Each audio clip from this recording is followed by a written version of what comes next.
Real Virginia is proudly produced by the Virginia Farm Bureau Federation. Since 1926, Farm Bureau has been working to preserve Virginia farms and our rural heritage. Visit our website at virginiafarmbureau.com.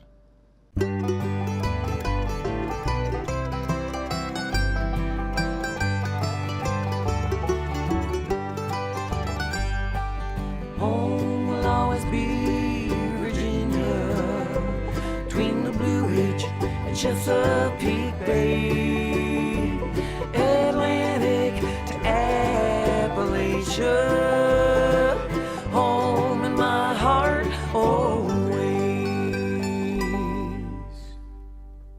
Hello everyone and welcome to Real Virginia, a show about Virginia agriculture and the people who produce all the wonderful products we enjoy, brought to you by the Virginia Farm Bureau. Virginians at the American Farm Bureau Convention talk about the new tax code. Chef Maxwell has a fun recipe for Virginia oysters, and hundreds of Virginia farmers now have resource management plans to better protect the environment. Welcome back, everyone. We're coming to you from a farm in New Kent County. One of the nation's largest farm meetings is the American Farm Bureau Federation's convention, where nearly 8,000 farmers gathered. As Norm Hyde reports, a visit from President Trump capped off a very busy event where farmers could discuss national issues. The American Farm Bureau Convention is 5 days of trade shows, political discussion, young farmer competitions, and fellowship with farmers across the country. Topping the agenda this year was a personal visit from President Donald Trump, his first appearance from a sitting president to Farm Bureau in 24 years. The American dream is roaring back to life, and we have just signed into law the most significant tax cuts and reforms in American history.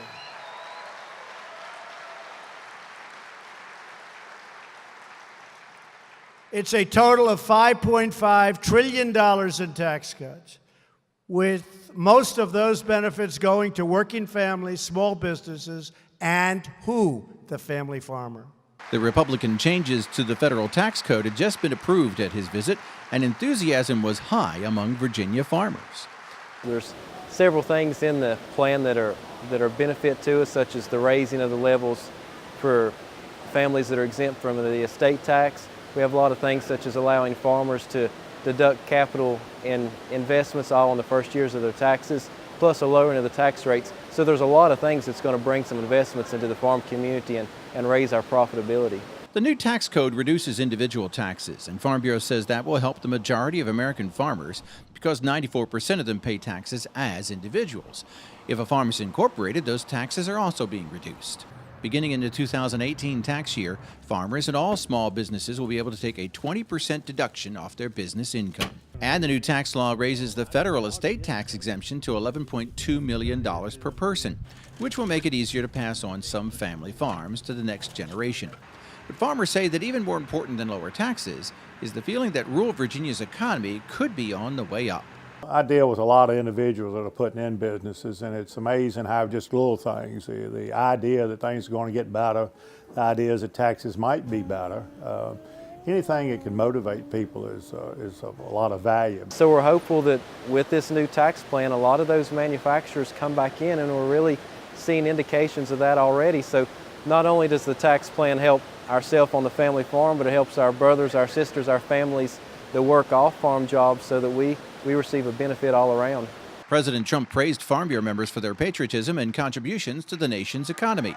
He promised to continue reducing excessive federal regulations, and he said that negotiations over the North American Free Trade Agreement, which support 1/4 of all U.S. farm exports, would get farmers a better deal. Farmers are excited about the tax changes, but say they'll be watching closely to see how the IRS writes the regulations. Now, the devil's in the details, and how this is interpreted and how it flows through for the next couple of years probably will be debated, and I think that's certainly something that we in Farm Bureau and business and agriculture need to keep abreast of, because these things can be looked at one way by one group and another way by another group. 64 farmers from the Old Dominion visited Nashville last month for the 99th Annual American Farm Bureau Federation Convention. The Virginia Farm Bureau took home several national awards, and 2 young farmer couples from the Old Dominion were national runners-up in competitions for the Excellence in Agriculture and Outstanding Young Farmer and Rancher Awards. In Nashville, Tennessee, I'm Norm Hyde. Dig a little deeper past the history and tradition of farming in America, and you'll discover the family farm is basically a small business like millions of other businesses in the U.S. That means farmers struggle with the same issues of cash flow, the need to expand to stay in business, and more complicated tax procedures. They also have much higher expenses since modern farm equipment runs into the hundreds of thousands of dollars, and farmland is even more expensive. In fact, the IRS has a special form just for farmers, Schedule F, which means most full-time farmers have to hire a tax specialist just to stay current with the regulations. I'm Mark Viette. Coming up on In the Garden, I'm going to talk about seeding indoors. Stay with us. More than 90 years ago, the Virginia Farm Bureau made a promise to our local farmers to protect and preserve a way of life they'd worked so hard to establish. Today, our insurance agents work to protect all Virginians, not just farmers. Anyone can be a Farm Bureau member and enjoy the many benefits of membership. There's a local Farm Bureau in every county of the state. We think everyone should be a friend to the farm. Visit our website at vafb.com to learn more.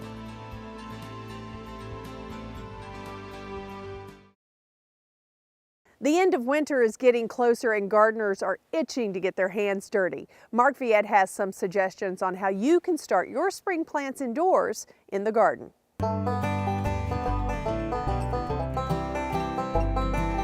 You can seed indoors throughout the entire year. I'm here at Strange's greenhouse. One of the things to keep in mind is you do need bright light. So if you don't have natural light, you can use artificial fluorescent light. And there's many different types of trays that you could seed in depending on what your end result is. You know, some people, like if you were going to plant a wildflower planting, you might use something like this, but this has 300 different openings, so that's a lot of plants. What I'm going to use is this tray here, and you can make your own plastic tent out of coat hangers if you want, or you can purchase a cover that comes with a tray like this. I like these openings because they will allow the plant to survive about 4 to 5 weeks, maybe 6 weeks, before you have to put them outdoors. And really all you need to do is get your soilless mix, and this is an all organic mix.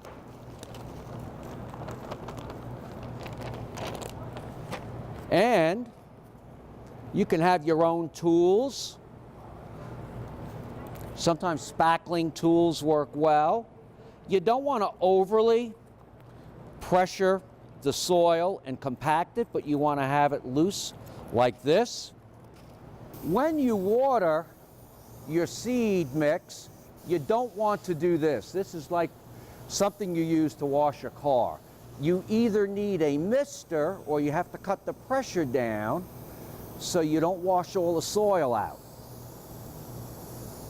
At first I didn't realize this, but after reading a book, it was called Park's Success with Seed, it talked in depth about the best way to seed your seedlings. Some seed requires light and does not like to be covered, and that applies to about 40% of the seed that's out there. The other 60% likes to be covered. And usually you cover the seed maybe 2 to 3 times the size of the seed. So what I'm going to do is just poke little holes for the ones that like to be covered. In some cases I can put 2 seeds per cell. In some cases it might just be 1. Keep in mind when you're seeding certain plants, you want to seed the plants that really need a longer time to grow. And one of those is Morning Glory. Morning Glory really needs to be established before you plant it outdoors sometime in May. So what I'm going to do here with Morning Glory is drop the seed in each of the holes. I'm going to put 2 seed per cell. And then when I'm done, you can just cover them up just like so. That's easy. Let's say you're going to do rhubarb chard or Swiss chard, the same thing. And in this case, I would put no more, and sometimes you could just put the seed on top and just push it through with your finger. Either way, but I usually like to make a hole first. If you have seed like arugula, I'm going to do that a little differently. So I'm just going to come in here and just seed a little bit right on top. but the soil is moist, so I don't have to worry when I water it that the seed's going to float away.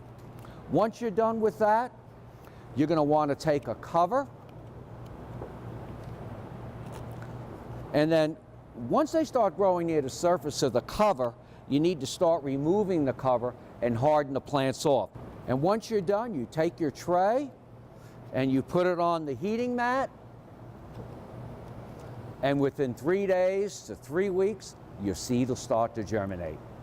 I'm Mark Viette. Join me next time in the garden. For more garden tips, go to inthegardenradio.com. Raw or cooked Virginia oysters are a culinary treat. Chef John Maxwell features oysters in a unique pot pie recipe up next in the heart of the home. Horses, food, and fun. They're all coming March 23rd to the 25th at the Virginia Horse Festival at Meadow Event Park. Experience 3 days of family-friendly activities for the horse lover in all of us. Shop vendors selling boots, barns, food, and trailers. New this year, children 12 and under are free. Visit the Chenery collection of rare Meadow Stable memorabilia as we celebrate the birthday of Secretariat, America's most famous racehorse. Learn more at virginiahorsefestival.com or on Facebook on the Virginia Horse Festival page. Winter is a great time to enjoy Virginia oysters. Chef John Maxwell says he's got the perfect recipe for that in the heart of the home.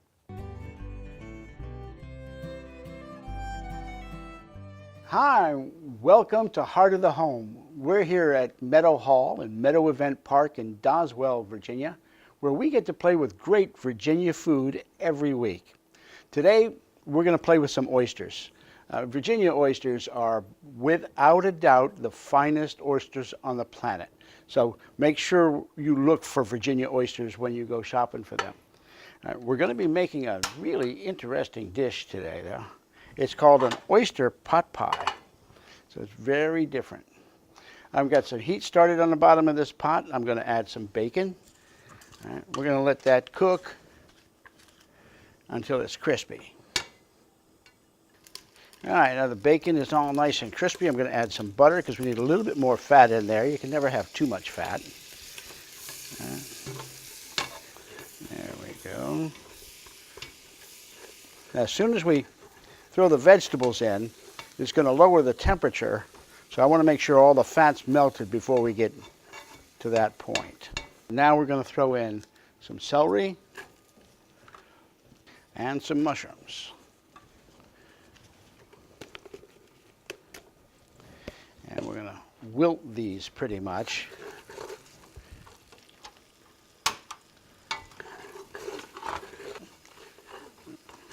Now, there's a little bit of fat still in there. We're going to take advantage of that in a minute with flour to build a roux. We're going to add some garlic first. Keep it stirring good so it doesn't burn. Now I'm going to add the flour. Get a little bit of flour in there and stir it around as we add it, because we don't want it to lump up.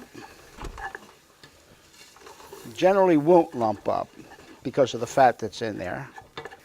Now, what we've done is built what's known as a roux right in there, and now we're going to add a little bit of white wine to kind of pull some of the stuff off the bottom.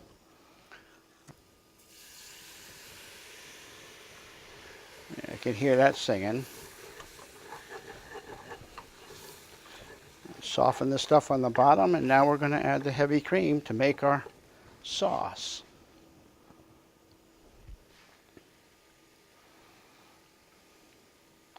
And if you go to the website, either the Farm Bureau website or mine at chefjohnmaxwell.com, the amounts of all of these ingredients are up there. Now I just need to get hot.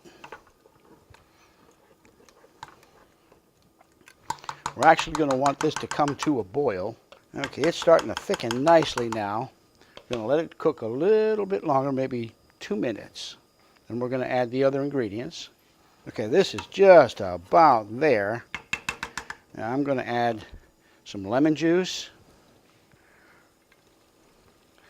Give it a little sharpness, a little acidity to help balance out the flavor. And throw some green onions in there and some peas in there. Who ever heard of a pot pie without peas? Huh? Now I'm going to add the oyster liqueur. This is what was drained off the oysters. We're going to let that boil for a couple of seconds. And now, the oysters.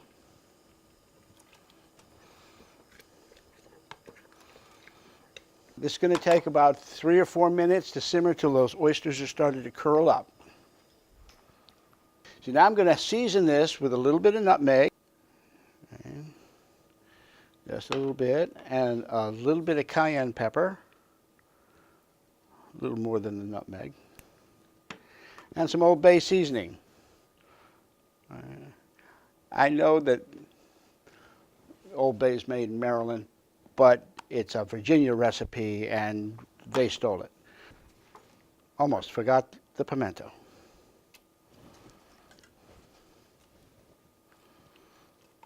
All done and mixed up, and now I'm going to add this to these pots. Trying to make sure I get oysters in every one of them. This really smells good. I've got my cutter, and I'm going to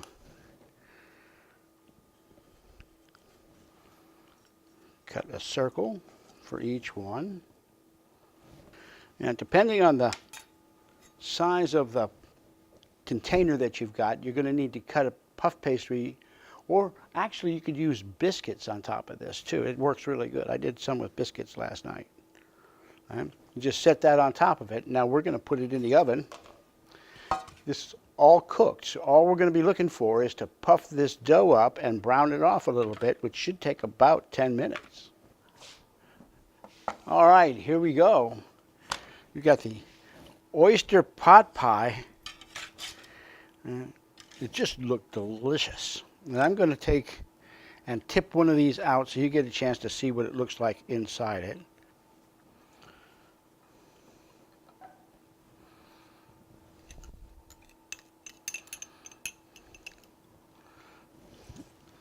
You get all the nice colors of the vegetables in there. Got beautiful oysters, nice crispy crust. It's delicious. Great little luncheon. So join us next week on Heart of the Home, where we get to play with great Virginia food. Recipes from the heart of the home can be found on the Virginia Farm Bureau website at vafb.com, as well as on Chef Maxwell's website at chefjohnmaxwell.com. Virginia's historic and valuable oyster industries made a big comeback in recent years. If you own waterfront property along a tidal river or tributary, you can make your own contribution through oyster gardening. A single oyster can filter up to 50 gallons of water a day, so a healthy oyster population is essential to the water quality of the Chesapeake Bay. The Virginia Department of Environmental Quality offers a complete guide to raising your own oysters. If you're just raising them for your own use, a permit is free. You can find the guide to oyster gardening online at www.deq.virginia.gov and search for oyster gardening.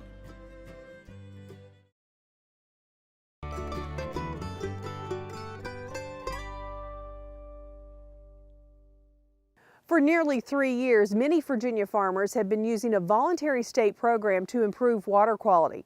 As Dave Miller reports, resource management plans continue to be very popular. The skies, the fields, and the marshes at Paul Davis Farm on the Pamunkey River are covered with geese during the winter months.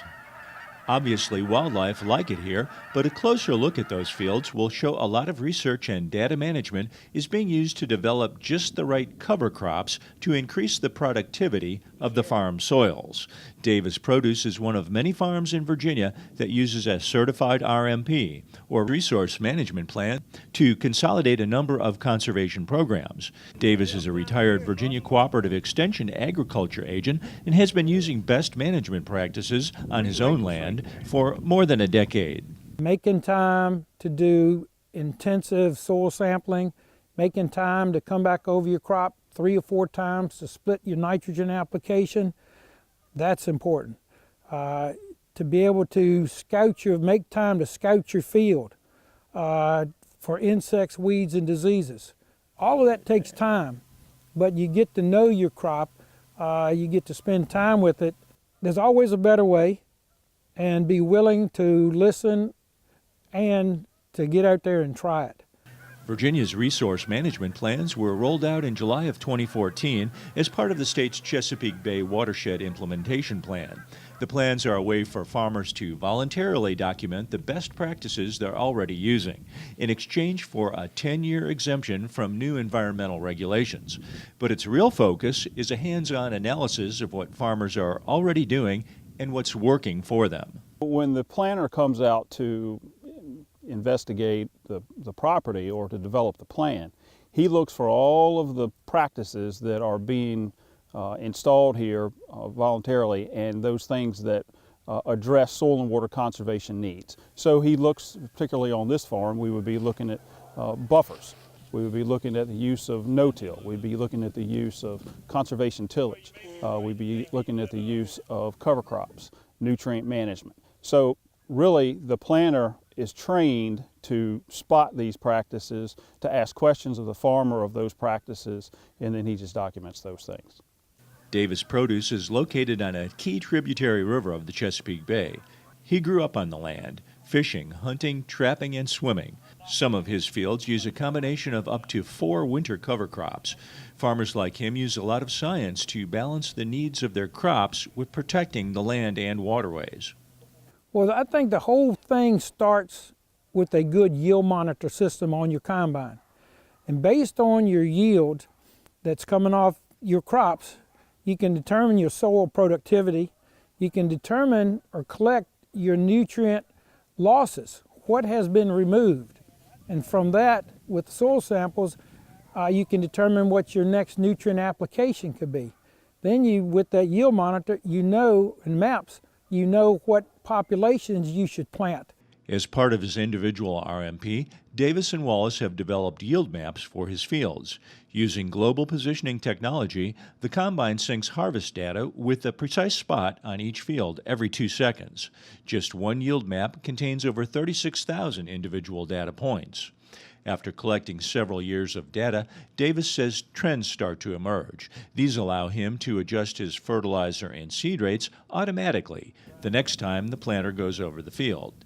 Each year, more data is collected, allowing him and other farmers to improve their practices from season to season. Tools and techniques like this are just part of many resource management plans. There are new things on the horizon that come available on a regular basis.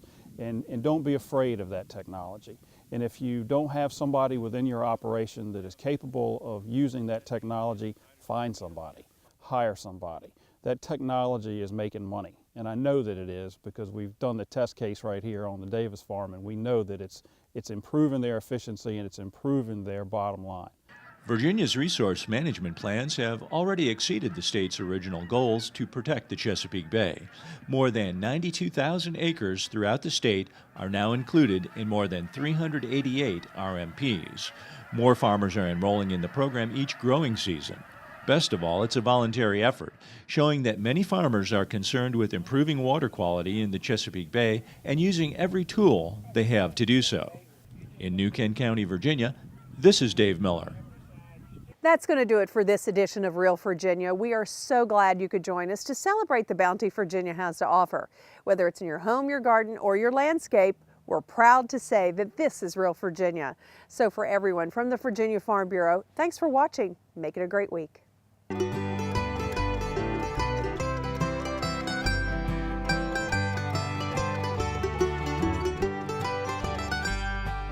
Home will always be Virginia, between the Blue Ridge and Chesapeake Bay.